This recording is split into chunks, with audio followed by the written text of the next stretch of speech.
Let's start with the oldest disaster first and slowly work our way toward the one everybody actually remembers. Number 5. The Ordovician Silurian extinction. Roughly 444 million years ago, Earth looked nothing like the place we know today. No cities, no forests, no birds, no dinosaurs, not even grass. Land was basically empty, just rock, coastline, and a whole lot of nothing. But the oceans? The oceans were busy. Back then, life was mostly hanging out in warm, shallow seas. And if you could dive into one of those ancient oceans, you'd run into all sorts of strange little creatures.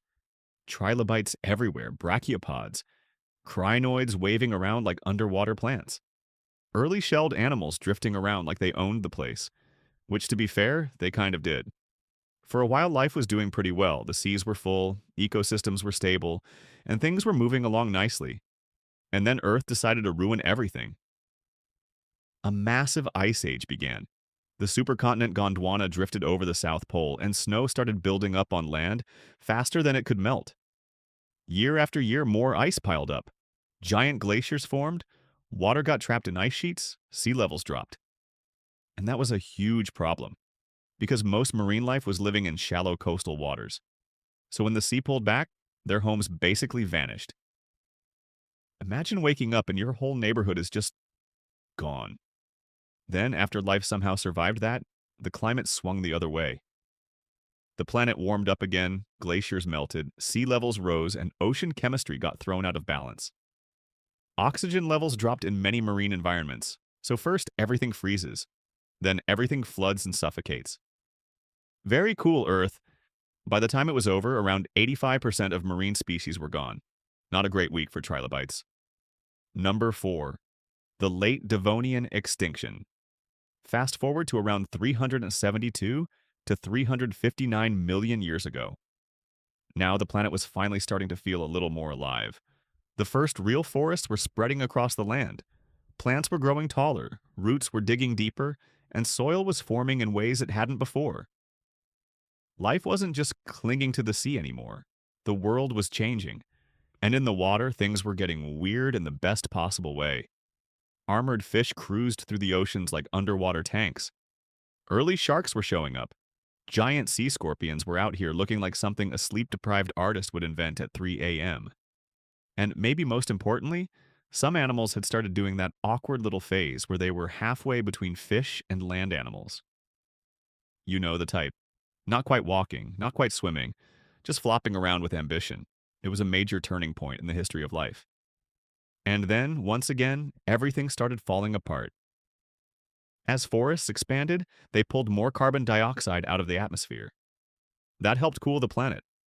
At the same time, deep root systems broke down rock and released nutrients into rivers and seas. Now that sounds harmless.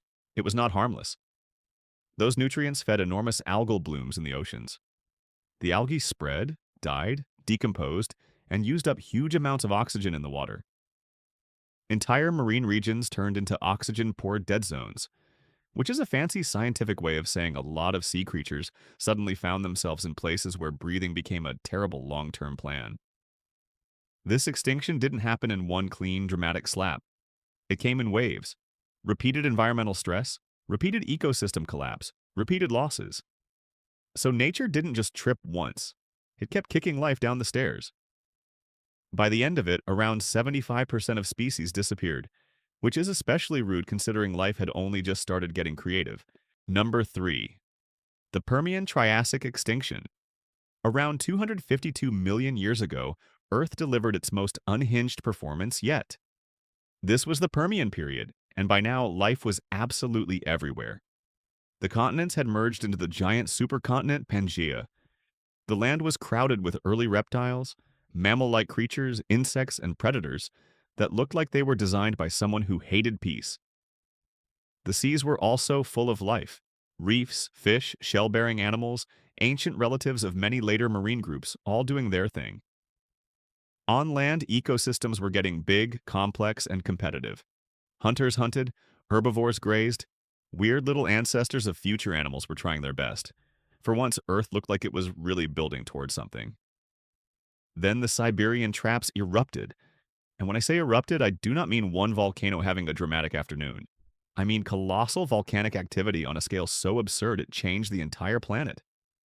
These eruptions released vast amounts of carbon dioxide and other gases into the atmosphere over a very long time. The climate heated up. Ocean temperatures rose, oxygen levels fell, acidification increased, food chains collapsed on land and at sea.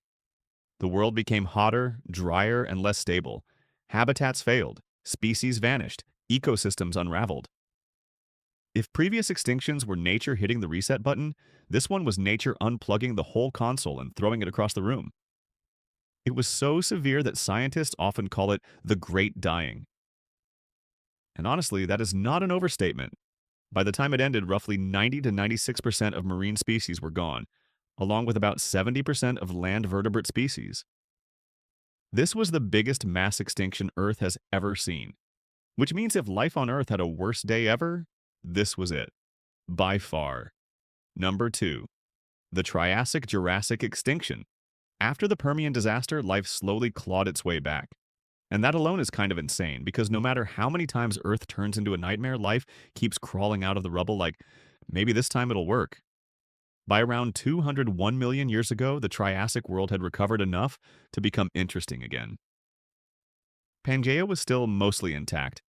The climate was warm, often dry, and much of the interior was harsh. But rivers, coastal regions, and greener zones supported more and more life. Early dinosaurs were around, though they were not yet the uncontested stars of the show. Other reptilian groups were still big players. Large predators roamed the land. Early mammals had appeared, small and mostly trying not to get eaten every 5 seconds.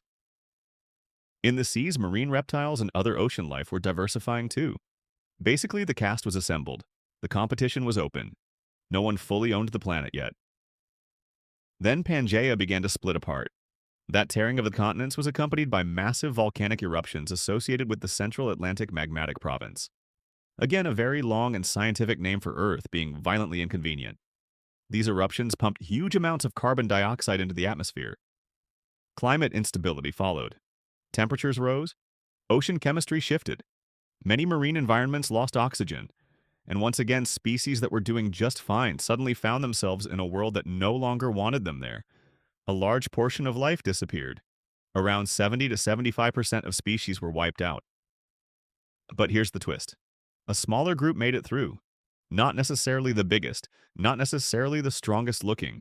Just the group that happened to survive the chaos better than the others. And once their competitors were gone, they took over. That group was the dinosaurs. So, yes, one of the worst extinction events in Earth's history also ended up opening the door for one of the most famous eras ever.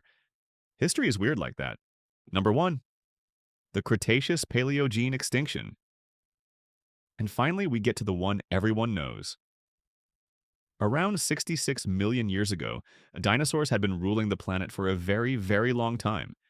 They were everywhere. Huge predators, massive herbivores, smaller fast-moving hunters, feathered forms, strange horned animals, long-necked giants, tiny ancestors of birds, entire ecosystems built around dinosaur life. The Earth was green, rich, active, and full of movement. Flowering plants had spread. Insects had diversified. Oceans were busy.